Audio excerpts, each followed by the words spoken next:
Fala pessoal, tudo jóia? Olha, nós aqui da Chapéu de Javali estamos vindo aqui para criar este canal voltado principalmente para falar sobre animes, teorias e discutir de uma forma geral, porque é um universo que todo mundo gosta, né? Todos nós gostamos. Enfim, e hoje eu vim falar sobre One Piece, especialmente sobre o que é o Tesouro One Piece. Dá uma olhada que tá muito da hora. Bom, pessoal, o One Piece ele é um mistério há mais de 20 anos que tem muita gente esperando para saber o que é esse tal One Piece. É, de forma geral, o segredo de toda a obra, né? Bom, antes de falar sobre essa teoria, porque tudo isso se baseia em teoria, né, gente? Mas antes de falar sobre essa teoria, eu devo dizer que esse vídeo foi inspirado num vídeo que eu vi no canal do Jovem Otaku. É um excelente canal, eu assisto pessoalmente, me divirto muito por lá, me informo muito por lá. Mas enfim, eu vi primeiro lá a teoria, vi lá, e tô trazendo aqui pro canal porque achei extremamente interessante. Mas vamos dar uma conferida que tá muito bom. As primeiras evidências dessa teoria, pessoal, está na música Sake de Binks. Não sei se vocês já ouviram falar, mas a música Sake de Binks, ela não fala apenas sobre entregar Sake de Binks pelos mares. Na verdade, existe uma teoria também de que ela fala sobre o século perdido.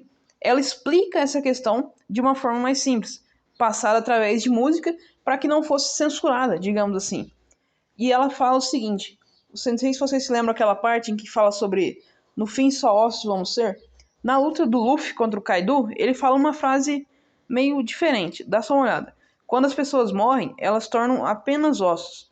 Então assim, é uma conexão direta, a gente começa a perceber essas conexões de One Piece, e lembrando que o Oda, o autor de One Piece, ele não faz conexões por acaso, né, gente?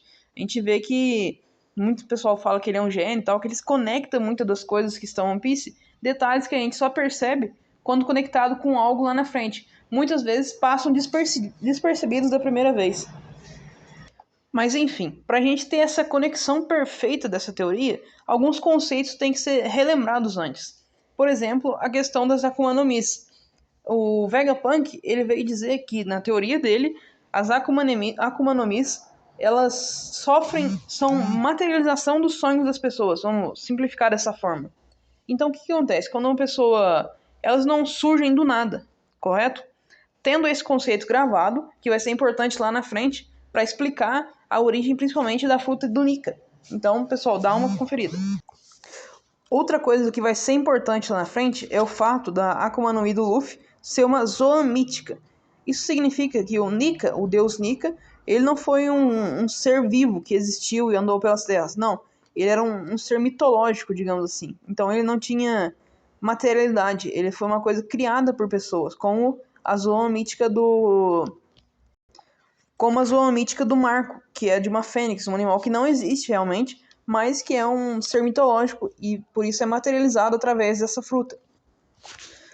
Por fim, pessoal, uma última informação aqui pra gente já ir de cara pra teoria é que na luta entre o Kaido e o Luffy, o Kaido disse o seguinte pra uma aparência do Luffy: parece algo saído de uma história em quadrinhos. Essa frase, assim, se a gente tirar ela do contexto, parece muito estranho. Mesmo com o contexto da luta, não faz muito sentido ser colocado ali. E mais uma vez a gente retorna para aquela questão. O Oda colocou aquilo por acaso? Muito se viu falar por aí sobre a inspiração do Oda na criação da obra dele, sobre essas histórias em quadrinhos, aquelas histórias antigas, como a gente viu na luta entre o Luffy e o Kaido, né?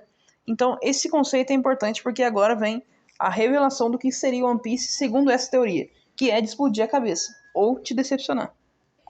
Segundo essa teoria, o One Piece nada mais é do que um quadrinho, um conto, que conta as aventuras de um herói chamado Joy Boy. Exatamente, pessoal. Uma história em quadrinhos, vamos colocar assim, que fale sobre ideais de libertação que esse Joy Boy, esse personagem do livro, pregava sobre isso. Não que o Joy Boy realmente não tenha existido. Existem algumas evidências de One Piece que diriam que ele foi um ser real, ele foi um ser vivo, né? Mas enfim, essa é a teoria. Agora, o que embasa essa teoria? A primeira coisa, pessoal, é a questão da risada, que sempre está relacionada a esses temas. Vamos pegar primeiro o Gear 5. O Luffy está a todo momento rindo, trazendo aquela questão de história engraçada, história em quadrinhos, trazer essa questão de risada, exatamente como Joy Boy, que é garoto alegre. que a gente pode relacionar diretamente com o Gear 5 do Luffy. Outra questão também relacionada a essa questão de rir foi quando o Gold Roger, ele viu o One Piece. Ele riu, a reação dele foi risada, dele e sua tripulação. Então, o que poderia ser isso? Será que é porque ele viu uma história engraçada? E é justamente aí que vem uma coisa que é um balizador para essa teoria. Quando o Gold Roger ele vê o One Piece, ele diz o seguinte: essa é uma história engraçada. O fato dele usar essa palavra história ou conto é o que deixa essa dúvida principalmente em cima das pessoas. E a última coisa que a gente pode relacionar, que pode significar algo disso, é a questão da ilha, a última ilha onde estava One Piece, que o Gold Roger nomeou ela de Laugh Tale. Isso significa um conto de risadas, desculpa. Mas enfim, o que isso traz? Vocês acham que essa teoria faz sentido? Existem algumas outras coisas para completar essa teoria que eu vou falar agora, mas que o básico dela já está apresentado, tá, pessoal? Mas a gente tem algumas coisas que fazem sentido nela e tornam ela muito interessante. Dá só uma olhada. Esses detalhes, pessoal, eles falam principalmente sobre a importância que teria tido essa história em quadrinhos. Putz, muitas pessoas podem pensar, né? Caraca, os caras se mataram para poder chegar, e chegar lá o One Piece ser uma história em quadrinhos, uma coisa que não vai mudar nada. Na verdade, é muito pelo contrário. Talvez essa história em quadrinhos, no século perdido, possa ter sido um conto que falava sobre os ideais de liberdade e os motivos que inspiraram escravos ou as pessoas que sofriam naquela época a se revoltar, a idealizar essa história em quadrinhos e tornar algo representante dessa luta deles, um símbolo da luta. E é daí que vem a teoria que conecta, que eu comentei com vocês lá no começo, sobre as frutas serem materialização dos sonhos, que o Vegapunk comentou sobre essa teoria dele, certo? Então, assim, talvez, olha só que interessante, as pessoas vendo essas histórias de liberdade e ideais de libertação de Nika, eles tenham materializado, através de sonhos e vontades de que aquilo fosse real, a fruta de Nika. E desde então surgiu o Joy Boy, aquele que poderia usar a fruta para mudar o mundo realmente, assim como e seguir os ideais de libertação que estavam na história de quadrinhos do Joy Boy fictício. Isso é extremamente interessante porque dá aquele aspecto reflexivo que a obra de One Piece sempre traz pra gente. E começa a conectar pontos assim. Ah, por que será que o Vegapunk trouxe essa teoria? Por que será que o Kaido falou durante a luta que parece algo saído da história dos quadrinhos? A questão das risadas. Tudo isso parece estar conectado de uma forma geral. Outra coisa que seria interessante é o que seria o efeito do One Piece sobre as pessoas, né? Sobre o mundo de One Piece. A descoberta de que uma história em quadrinhos. Qual seria o efeito? Será que seria o efeito nulo? A gente fala sobre aquela fala do Barba Branca, quando ele fala que o One Piece iria mudar as coisas, o rumo das coisas, né? Mas veja bem, não é que seria necessariamente uma guerra ou uma arma. Existem teorias também de que o One Piece possa ser uma fonte de energia. É uma teoria muito interessante que eu vou trazer para vocês nos próximos vídeos. Até já deixo aqui se vocês acham que vale a pena trazer essas teorias assim sobre o que seria o One Piece, como funciona e tal, se vocês gostam desse tipo de coisa. Mas enfim, nessa teoria de que o One Piece seria uma história em quadrinhos, ele teria seu aspecto revolucionário pensando principalmente na união que ele causaria. Porque se lá no passado ele foi responsável por tornar um símbolo dos ideais das pessoas que lutavam contra a escravidão, contra a falta de liberdade, ele hoje pode ser um símbolo da união do mundo de uma forma geral, a forma de conexão que o mundo de One Piece precisa. Então isso traz aquele aspecto novamente de reflexão que o One Piece normalmente sempre traz na gente. Mas enfim, pessoal, essa é a teoria.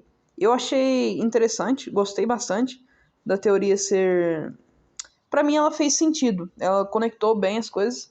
Não sei se seria decepcionante. Eu realmente, a primeira vez que eu falei, nossa, será que seria chato isso? Mas eu acho que não. Eu acho que seria uma forma diferente de apresentar esse One Piece. Mas enfim, existem outras teorias que eu vou trazer mais à frente no canal. Queria saber a opinião de vocês, se vocês acham que fez sentido, se engrandece a obra ser uma história em quadrinhos dentro da obra, né? Então, assim, é meio que até engraçado, justamente, né?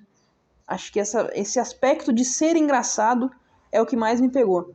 Porque parece que ser engraçado tem sido um aspecto importante. Gold Roger, Luffy, a ilha que o Gold Roger nomeou. Então, assim, são muitos aspectos a levar em consideração, né, pessoal? Mas, enfim, espero que vocês tenham gostado do vídeo. Eu tô começando agora a trazer um vídeo para vocês. Me falem aqui nos comentários o que vocês acham, se eu devo continuar, quais outros animes eu devo trazer aqui pro canal, se vocês gostam de One Piece, eu não sei nem se vocês assistem, mas enfim, comentem aqui e até o próximo vídeo, pessoal. Não esquece de deixar o like e se inscrever que vai me ajudar bastante, principalmente nesse começo, que a sua inscrição é muito importante, beleza? Valeu e até a próxima.